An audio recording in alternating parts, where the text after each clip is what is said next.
Hey, it is your buddy, Peace and Harmony with you here today. Much love going out to all the beautiful empowered harmonizers.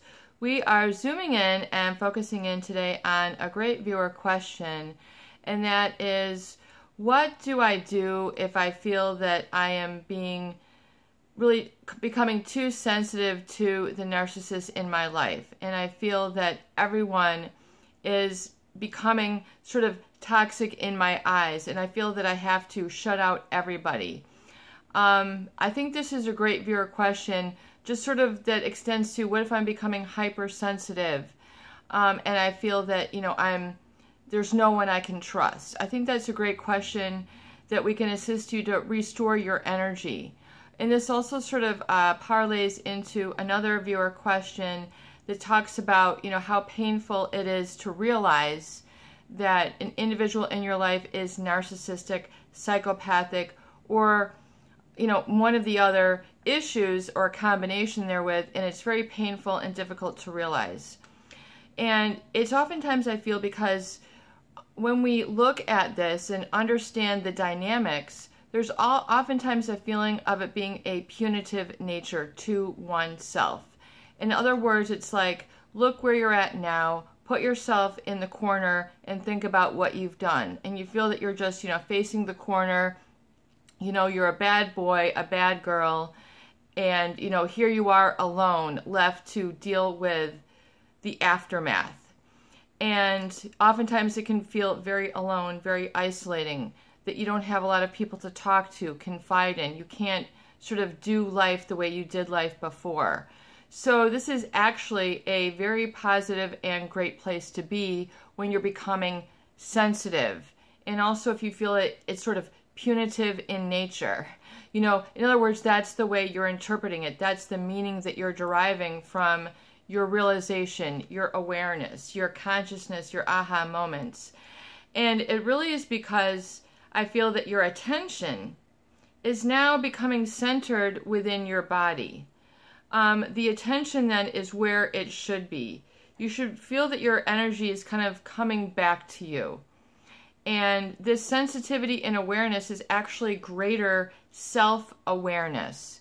You're not so aware, when you're becoming aware of who is narcissistic, or you've exposed the psychopath, you've exposed the narcissist, meaning you've sort of uncovered the veil, you've pulled the curtain back, you've seen the mask drop, you've been able to kind of catch, the manipulation, and you've seen the pattern that's been repeated over and over and over again, that hitherto or before the realization, the awareness, or, becoming, as some people say, awakened to, so meaning that before you weren't aware of this. It was just an automatic, habitual way of relating to yourself and the world. But part of that equation is that if you're not centered within, in other words, you don't have that as your starting point, is I am good enough, I am talented, I am enough just the way that I am, which is not an interpretation or a feeling or an emotion that people often live in or, experience and have as an ongoing, consistent foundation to their perspective towards themselves, their, concept of self, and then furthermore, how they relate to others, because your concept of self is going to determine how you relate to others and what you will put up with and how you will stand up with yourself, i.e. be able to tolerate or understand what is right or wrong versus what you should not tolerate. This is called a boundary. In other words, I'm not going to be the butt of jokes. I'm not going to be scapegoated. I'm not going to be lied to. I'm not going to be constantly criticized. I'm not going to be subject to your judgment and feel that I have to obligate myself to basically conforming to your way of doing things because you want others to please you and you have this entitlement sense and you just expect people to do what you say without, with mindless following. In other words, disempowered following. In other words, vacating yourself for the benefit of another, you know, to appease another, to pacify another. And so, you know, this punitive nature oftentimes is more of a quieting. Think of it more as it's a sense to become quieted and coming back to yourself and becoming centered within yourself. Not, you know, you say, oh, they're so self-centered, they're so absorbed, self-absorbed, all the, you know, and they exploit others, take advantage of others for their own ends. You know, then we see manipulation in the narcissist, the psychopath who completely, you know, deceives others on the daily as just how they operate. That's their apparatus moderandi or moderati apparatus, whatever you call it, that's their MO. So also you have to understand that once you're around people, your neurons of empathy begin to, you know, automatically, it's an automatic process where you're going to, I call it almost by osmosis, but especially if you're an empath, which means you're already sensitive to and aware of other people's thinking and feeling, and that you take that into consideration and your sensitivity helps you to connect to others, then you, if you're an empath, then you might be becoming very sensitive to the narcissism of others. In other words, you're seeing through the veil. You're pulling the curtain back. You're seeing it as it is. This is reality. It might feel very raw. You know, that's why a lot of people get very angry. There's a lot of raw emotions. I can't believe you did this to me. I can't believe I was so fooled. I can't believe I was so deceived. You know, and then to a certain degree, then people feel a punitive nature because they feel like that they have then contributed to the denial. In other words, they were unaware. They sort of dismissed the red flags when they could have, you know, taken action at that time, and they just let it go. They excused it away. You know, this is just how they are. This is part of their character, and they're lovable, you know. So you might have had those sort of self-explanations while you're in the midst of the relationship with a narcissist or the psychopath, you know, and then, but then seeing things once, you know, sort of peel back the onion, or you see how you had been betrayed, you know, how you were not responded to, you know, they didn't answer the text or the email, or they weren't there for a certain celebration, they blew it off, and you got to thinking something is up, you know. So you can become then aware of who is like this in your life. And, you know, it might be true if you've been just sort of a codependent way, meaning you're always putting others first, even subconsciously, you feel that you must always compliment or support others, give to others as a way of showing that you are a person of value, rather than feeling that and knowing that and possessing that and owning that within. You know, you're using just sort of defense mechanisms as a way to convince others, you know, especially who are narcissistic, that you're worth being around, that you are supply enough to them, you know. So people oftentimes in narcissistic or psychopathic relationships, they get very habituated to the supply role.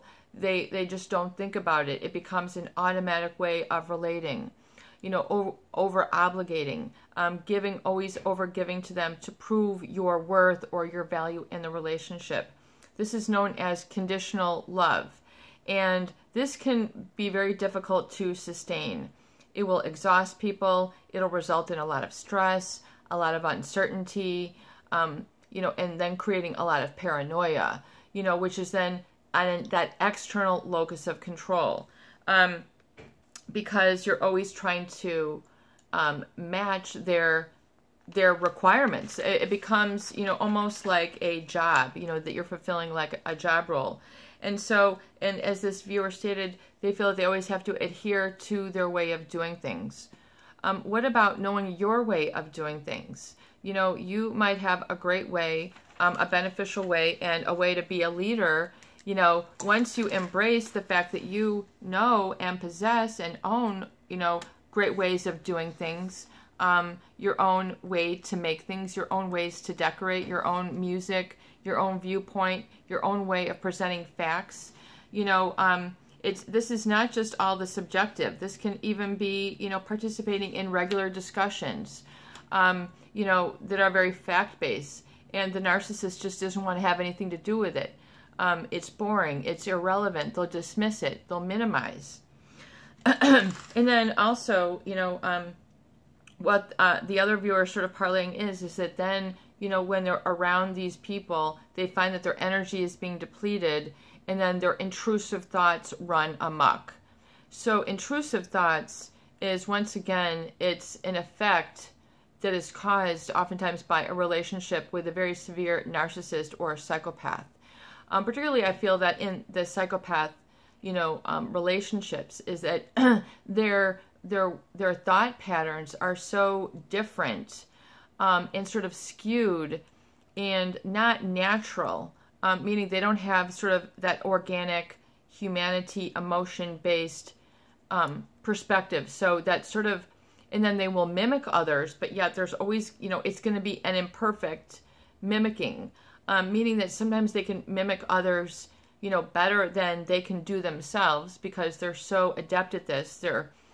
Due to the way that their brains are, they're very, they have low activity in specific areas, but then hyperactivity in other areas. So it's like their sense to read others is heightened, and their ability to mimic and sort of become the person that another wants them to be is very heightened.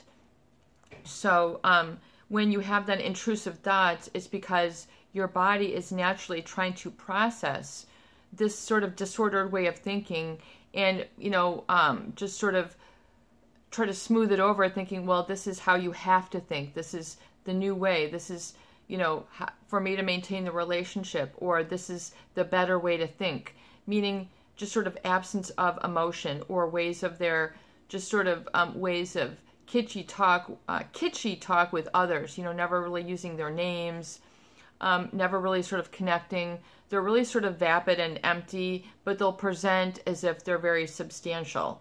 But within, when the mask drops, all that goes away. I mean, the lights are off. Elvis has left the building, and then you're standing next to a shell that you might not even recognize, and it's terrifying.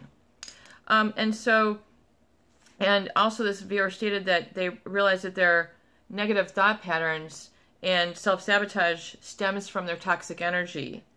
And, we talk about that all the time. You're picking up their judgment, and then you're internalizing it against yourself, which is that's erroneous thinking. That is flawed thinking.